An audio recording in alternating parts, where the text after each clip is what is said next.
Because if that DJ ever like one time, this guy booked a DJ. I'm not gonna say the DJ's name, and then I don't even know. I can't even remember the DJ's name. Alright, cool. But you booked a DJ one time, yeah, and you booked him, and you know when like, so you have different slots, for example. So you have 10 till 12, for example, 12 till 1, which is like your prime time. 1 till 2 is prime time, and you have closing, whether it's 2 till 3 or 2 till 4.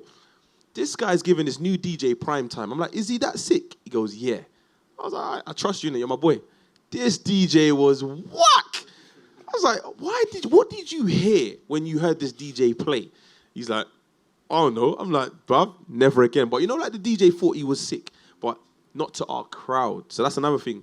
There's a lot of crowd. I mentioned this to someone sitting over there earlier. There's a lot of DJs with big names, cool, but they might not cater to your crowd. So I've been to nights where I've gone to the DJ booth and said, yo, big man, you got Fredo? Who? Ah, you're killing, man. You ain't got his new tune? Well, who's that? So what are you playing? Just sticking to it. But you're looking at the time and it's like 12:30, 1. Like, you should be playing the heat right now. And then you've been to nights where I've decided to get there early at 11 and the DJ's playing J Hus already. You're like, babes, relax, man. That's one thing that a lot of people don't understand. So with your DJ lineup or whatever, it needs to flow.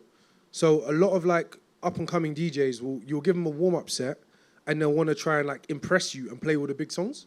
But there's no one in the dance. It's not that time yet. You're just here to warm up, a little bit of Shanti, little Fat Joe. You know what I mean? Just get them at the bar, nice little groove.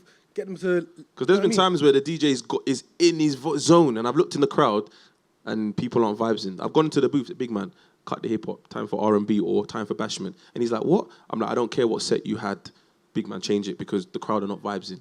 And obviously, some DJs we're Faded. We've had the same DJs for 7, 8 years now. We've added a few, dropped a few, but more or less the same DJs over the time. But if you get like a new DJ who's playing for themselves, it's hard to have that kind of communication with them because they think they're killing it behind the booth, but you're playing to a crowd. So you kind of got to pay attention to what the crowd's kind of saying. And usually it goes by the time.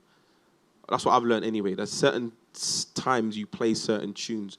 Yeah, you want to break the new song. All right, I hear that, but the crowd don't really want it right now. So let them have a few drinks in them, and then you can play. Don't play Bashment at 11 p.m. Come on, girls, broke out. There's no girls in the dance floor. Relax, man. And sometimes, and also another thing, have you not noticed yet? Towards the end of the night, you start hearing slow jams.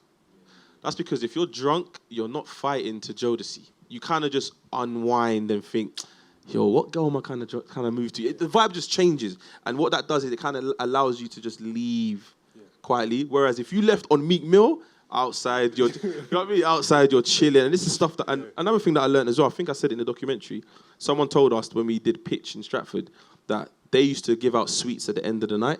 And they always said the reason they did that is because a lot of people spend time obviously sucking on the lollipop rather than making noise.